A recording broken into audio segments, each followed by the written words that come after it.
In this lesson, what we're going to wind up doing is using a technique that I use a lot in visualizing the neck and being able to map out the neck to get around through chord changes. I have a lot more lessons of this on my Patreon. In this particular example, we're going to use some of the chords that are found in Amos Moses.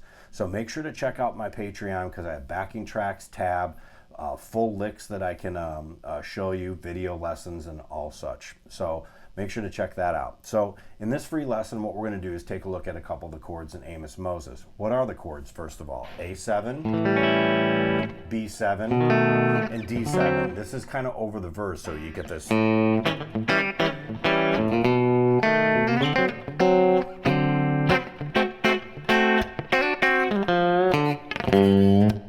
Okay, so we're going to take a look at how would we play over that progression because it has a chord that's not diatonic. So you have A7, or you're thinking A7, B7's the kind of one where you're not playing in the key of, okay?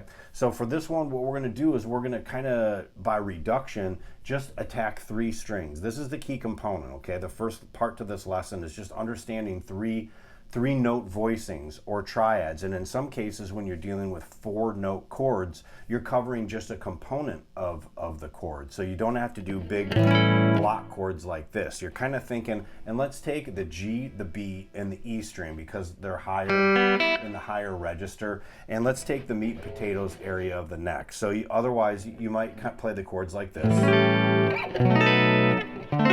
The idea is so you don't have to shift at all, so you can kind of stay in a box. So what the first example is going to be something like this, is where you take the upper structure to the A or A7 chord and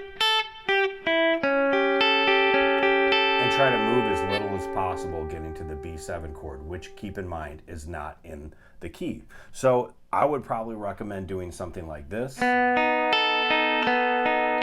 And then you also have this note here, because you're basically just outlining the triad or the 4 notes that are in the chord, but you've got to be able to get between those chords. So now we have, so that's 6, 8, 5, or 6, 5, 5, if you want to make it a little bit easier. And here's another chord in that voicing. Now we got to get to D7. Keep in mind, we're only using 3 strings, so it's kind of, by reduction, we're deducing the amount of options that we have because we're only playing on 3 strings, and we don't want to move a lot. On Patreon, I have all different ways to be able to get all over the neck, but this one, let's start with visualizing the neck pretty much between the 4th fret and the 8th fret, so it covers just this territory. So if we were to kind of think of that groove in our head,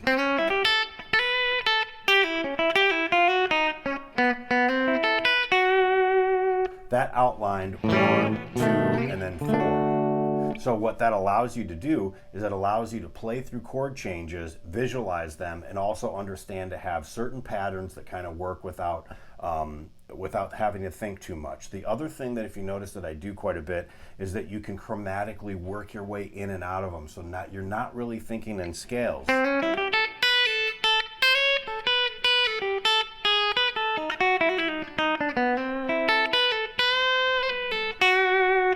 So that was 1, 2, 4. One more time.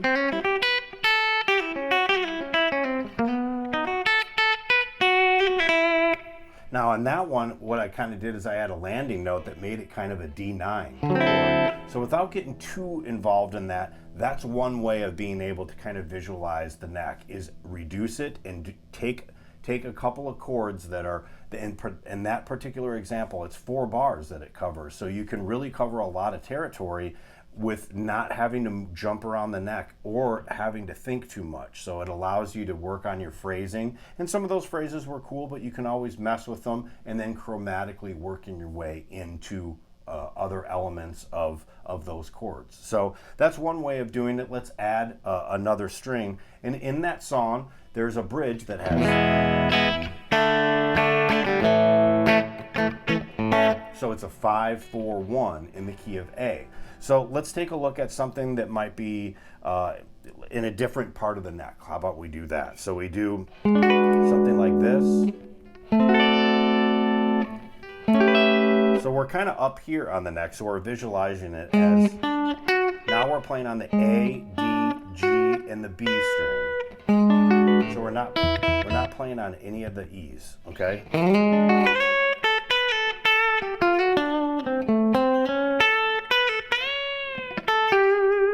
So all these chords I'm thinking of as in seventh chords, okay? And that's the key kind of component as well, because those are 4-note chords. So in this case, we're actually starting on a G sharp note. So it makes it already an interesting chord. And then for D7, I'm thinking, let's just do a little arpeggiation. And now I've got to resolve it to A because we're back at A. So the box shape that I might kind of have is something similar to this, which is just your standard C7 shape here. Knowing that my 9 is here, another chord tone is here, and you can always work your way into it. So you have something like...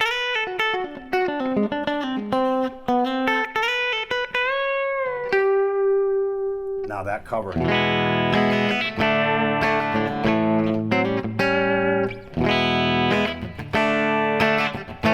Now on Patreon, keep in mind, I'm going to have the backing tracks. I'm going to have a whole bunch of licks. This is just a concept for you to practice on that would hopefully make things a little bit easier, especially when you're going through chord changes or you're just tired of doing the same stuff that you're doing. So once again, these shapes. Or